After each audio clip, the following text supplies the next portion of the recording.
Yeah, and if you notice that they started off on the wrong tone, because the most incompetent ministers we have ever had in the history of Jamaica, Dr. Christopher Tufton. Didn't hear his arrogant tone about the whole thing, about having an independent inquiry the into PNP must shut up. Must shut up and be opposition. So wow. Right. Them start on the wrong footing. A man who is so incompetent. Yep.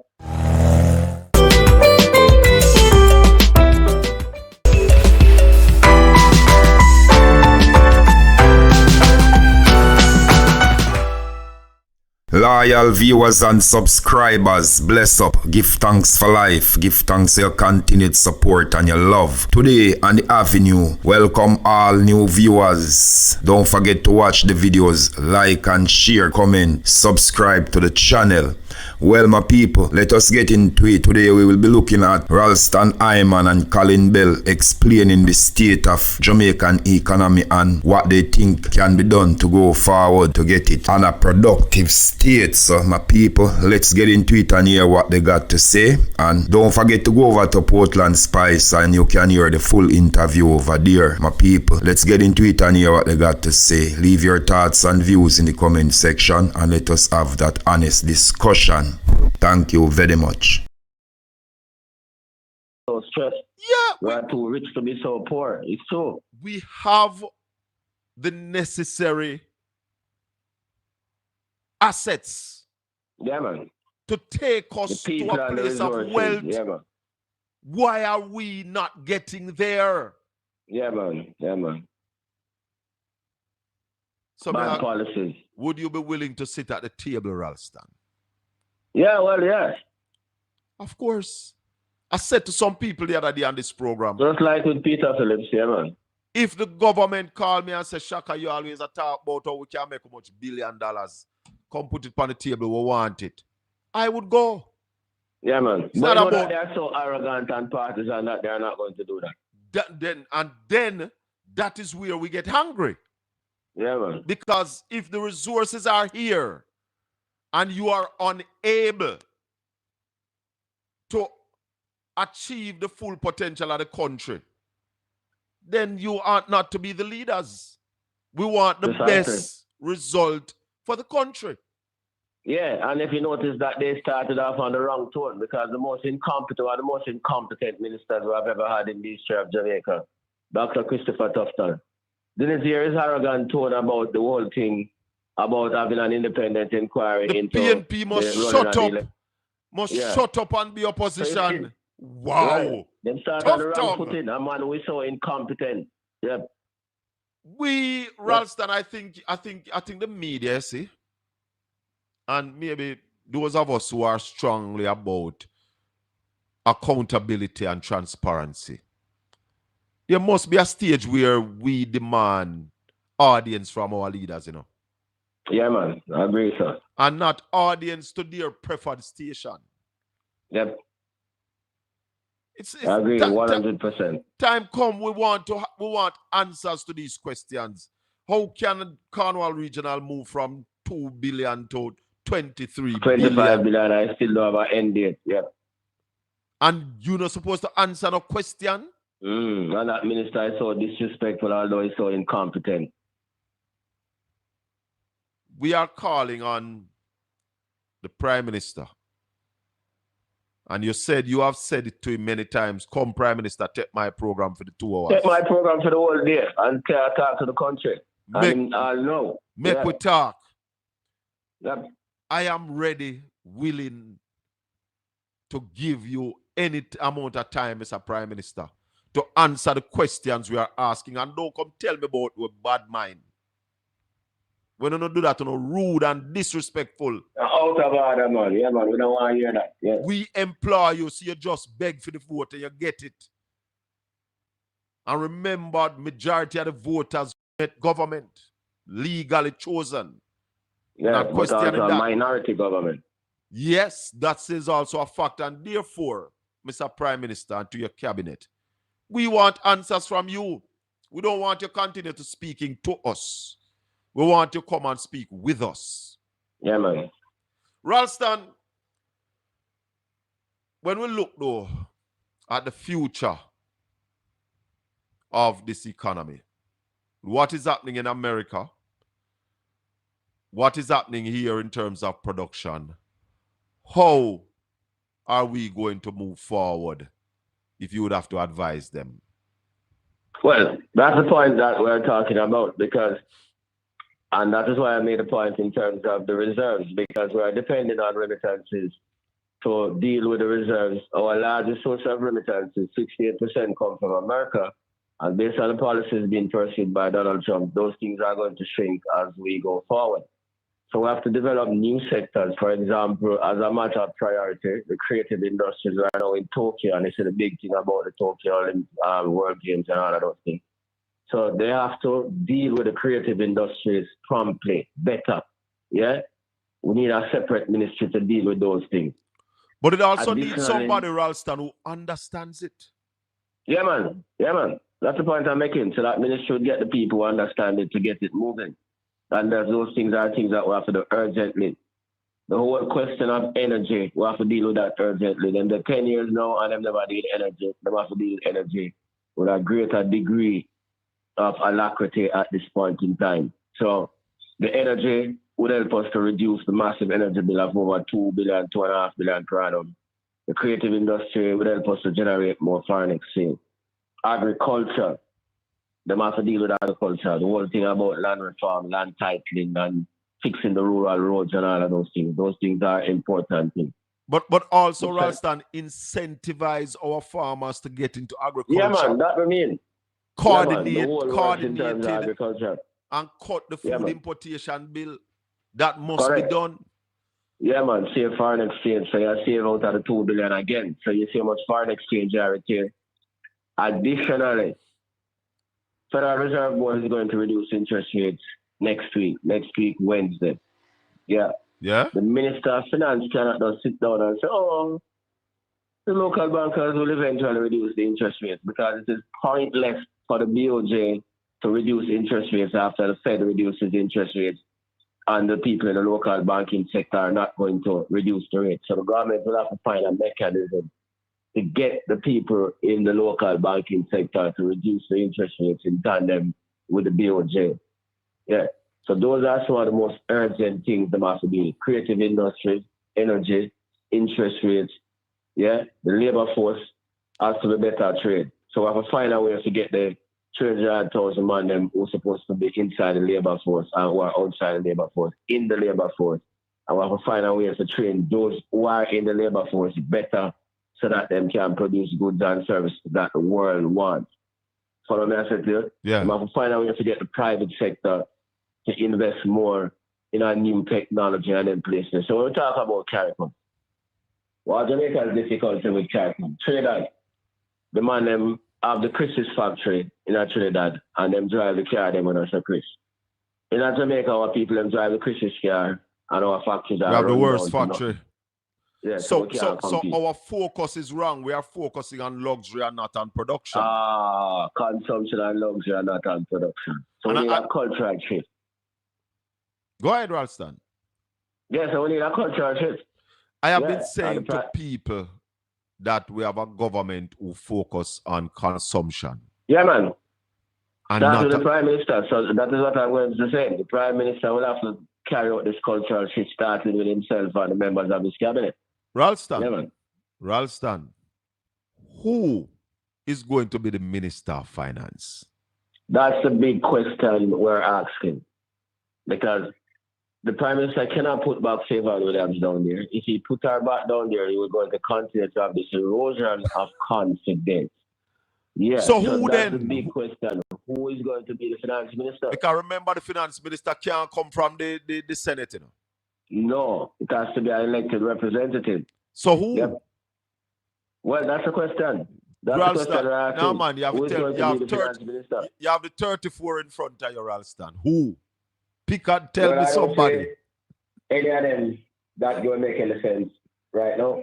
So the country has a big problem. We don't have a credible person to run the Minister of Finance, which is the second biggest ministry, the second biggest post in the government, because Fayval Williams is extremely incompetent. No, but we can't let you can't manage Cornwall Regional, some don't know how to manage finance. And then we hear them talking about Audrey Marks. So we don't see anybody that is credible to go to the Ministry of Finance right now. No, we have a problem. Nobody that is credible to go to the Yeah, Ministry. Hold on, Ralston. Don't move. Morning, caller. Good morning. Yeah, man. You have a question for Ralston? Oh, I just called. I wasn't really listening, but because I know you're on. All right. Call me back in about 10 minutes. Let me finish. Okay. I talk to Ralston. Let me finish up that and then you call. Okay. Yeah, Raleigh.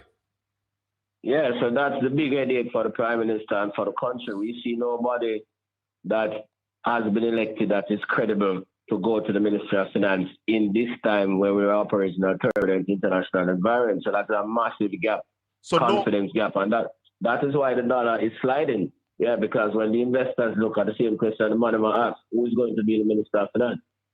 So let me ask you something. Xavier Main is the junior minister, right? Come on, man.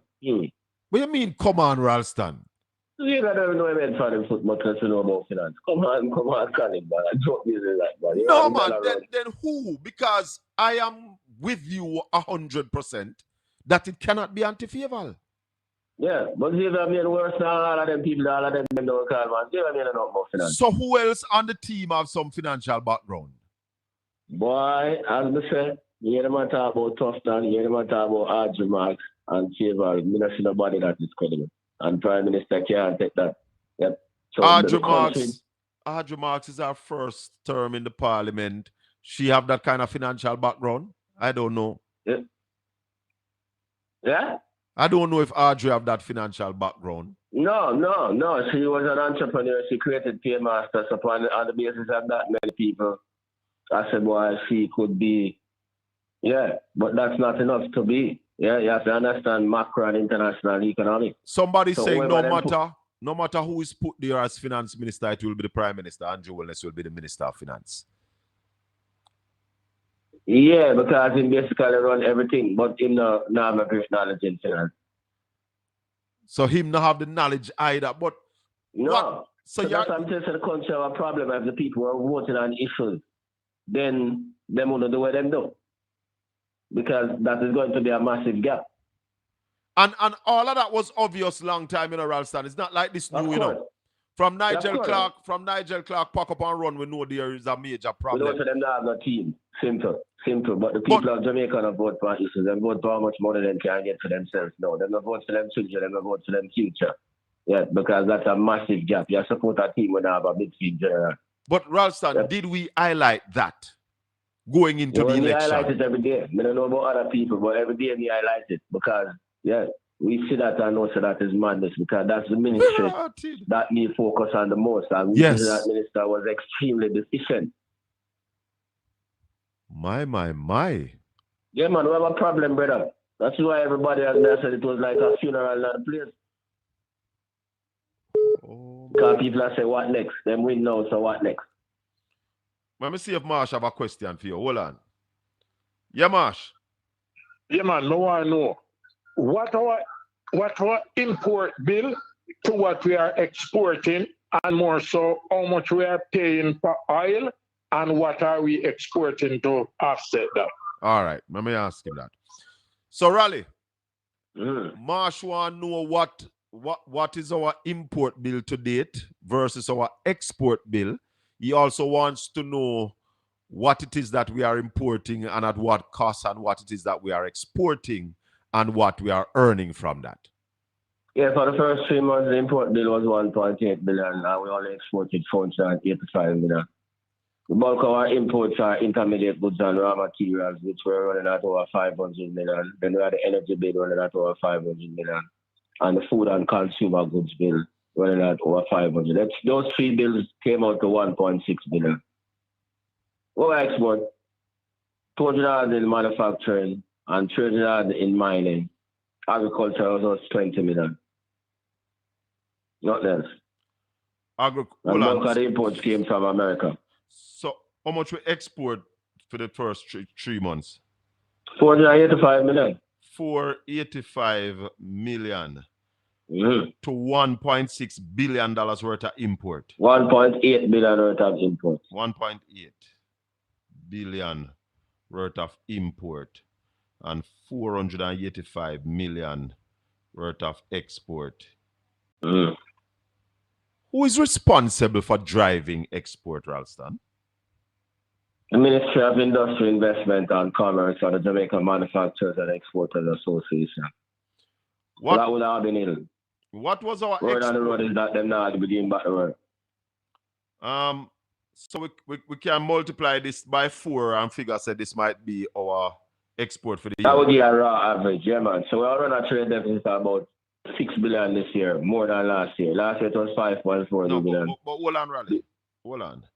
So if you multiply this by 4, 4 are 16, that might come to the 1.8 where we got now. So all we export for the year, maybe just be able to buy the export for the first quarter. The import, to pay for the import for the first quarter. That happened last year. We have never been able to touch back 2 billion imports since a good while. When was the last time? 1.7. When was the last time our export was 2 billion? I'd see in 2000, just before COVID. So from COVID, we not get back up there? No, we reached import level 2.8 billion on a PMP in 2007, 2008 before the Great Recession. Since then, we not past that. And COVID, just before COVID, we do about $2 billion. Well, in 2007, we were at what? $2.8 billion. $2.8 billion. 2007, 2008. We never reached back that time again. Remember 2007, last time the economy grew by 3%. Yeah. Yeah. Time when they tell you them say everything was bad, and that is why they said the PNP never tell the people them where them go.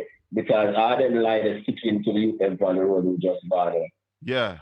All them believe say our PNP was things like, you know what I'm saying?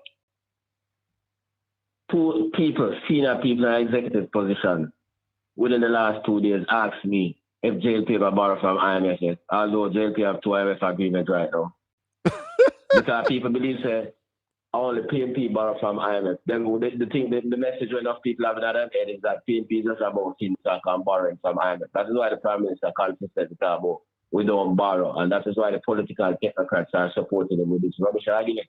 And that is where we are saying where we are now, Ralston. The responsibility to educate Jamaicans, to show the people where we are. Because if you go up on TikTok, Ralston, and see some show up on TikTok and hear some things when they talk, Yeah, man. Hey, you know, I tell you. Jesus. You pick it up too. I mean, I say people come to me personally, and I say, oh, we're in executive position, and they know say we still have 2 IMF agreements. Raleigh. One girl cussed me up on a thing and tell me, say, oh, the GLP never borrowed no money from IMF in 2010 in a Rasta. Them never get no IMF deal. Hey, some things. That's trying to tell you, brother. No. And Colin, we became a member of the IMF on February 21st, 1963. IMF was formed in 1944. The first loan Jamaica gets from the IMF was Sir Donald Sangster, JLP. Yeah, 10 million SDRs. Many people believe that the first time Jamaica was born from IMF was with Michael Mann in 1976. The first time born from IMF is 1963. The JLP has never successfully completed any IMF agreement. The first time we complete an IMF agreement is with Omar Davies in 1995 and pay off the IMF. We'll never go back to IMF in 2010 after they mismanaged the Great Recession. That is the worst IMF agreement Jamaica ever had. I'll get locked out of the international capital market. That was the first and only time. That was the first and only time we get kicked out of the international capital market. Yeah. And a PNP and Posa Simpson and Peter Phillips have to restore it. Raleigh, let me tell you something. I am worried about what is happening. The Prime Minister made some promises, and he said that over time, minimum wage will get to $32,000 per week. What would happen to the Jamaican economy? Would that mean the Jamaican economy would be better off or worse off? Well, I'm going to explain to the people. That is why it's like you have a funeral, because all of the members of the business sector and even the man who represent the workers, the trade union movement, them said the Prime Minister will have to go back but tell the people and say, he make a mistake with that promise because he never talked to them. And he have to come talk to them first because he might pay the money. Yeah? And them I say, them wage bill can't take a 15% increase to 18,500 in April. So he have to go back but tell the people and say, it never work because if he do it, them are going to lay off the people and raise the prices. Them not lay off the people, Ralston. Them not just increase everything. Well, that makes sense. Well, some people not going to be able because they know so when them increase the prices, them not going to be able to sell the same amount because them know basic economics and know so when prices go up, some people are going to follow. So them have to let off some people and still raise the prices. So you are saying that it was another 1.5, 105. Yeah, but all the thing now the people them learn them lesson and them not buy. No, but That's but he use it. He use it win the election rally. He use it win the election. Yeah, man, of course. That was the goal. Yeah, of course. But here the difference now. The 1.5 was taxpayers' money. The businessman, they must know the Prime Minister can go up on a platform and tell we say for raise our workers pay by 15% in 6 months' time when we already have suffered and now make no profit. So he must go tell the people and say that never work. Or if him go and do it, we have to cut our costs. So we have to lay off some of the people because we're faced with high energy costs already. We're faced with 10% Trump tariff from Trump and all of them something there. So we can manage all of them things there without either increasing our prices or letting go some of the people. Ralston. So you have to come talk to them. Teachers, nurse, police, do hire people and pay them minimum wage as well. Yeah, precisely. So when you give them 2% in year one, overall a 7% increase, and you are saying to them that you must increase your employee by salary. 15% in 6 months. Tell me how that madness that. The man them say madness that. You have to go back and tell the people them say that now. But nobody get to question them about it before the election. No. I am saying the election is done now, Mr. Prime Minister. You need to come to the front of the line. Yeah, man. And to hell with the front of the line, Mr. Prime Minister. You need to get on your telephone. I need an interview. Ralston need an interview. Simon need an interview. Yeah, Donna Bradley need an interview. Emily need an interview. Dian need one. We all need to talk to you, Mr. Prime Minister. Get on your telephone. We need answers to these questions. We want to know how you're going to pay for the 10% decrease in what you're going to collect for income tax. That again, Colin. Right now, as we speak, tax revenues are down by 1.5 billion. What the Prime Minister said, if it do it, it's going to cost us 13.58 billion for every 1% job. So it needs to tell us how much did that and thing there. No, and hold on. The promises and every band that went cut and all of those things. Ralston, one of the first things we have to get out of the Prime Minister and the GLP administration is the true cost. Because they are saying it would going to cost $25 billion. Rubbish. The minister said the night before and then she said 44 billion the day after. They don't know. It's 13.58 billion for every 1 percentage point drop. Times 10. Yep. So if them say them have phase it in and them have the 1% in the first year, that's 13.58 billion. Mm-hmm. Right now as we speak, I am telling you that the revenues are down by 1.5 billion. So where them going to find that money from? Unless them have put on a new tax plan something. So the revenues that the government projected the 2025-2026 budget on are down by $1.5 billion. Is that for the first quarter? Yeah, which forced them to cut spending by 18.65 billion. That is why the fiscal commissioner put it out the other day. Of that 18.65 billion that them cut, 10 billion was in relation to capital. That is building things. So all them grab on what the Prime Minister cut. Them already spend $10 billion less. Yeah, so the fiscal commissioner said that will affect the 1% growth. So one Prime Minister to tell us which prime. Ralston, hold on. It will affect the 1% growth. Yeah, man. So does that mean that we might go back to the 0.8%? Of course, and that's what happened. Yeah, the Fiscal Commissioner put it out already, man, so they can't say me and you say so. The Fiscal Commissioner said that. Honorable people, that's all for now on the Avenue. New viewers, welcome forward to the Avenue. Don't forget to watch the videos, like and share, comment and subscribe. That's all for now, my people. Catch you in the next one. Thank you very much.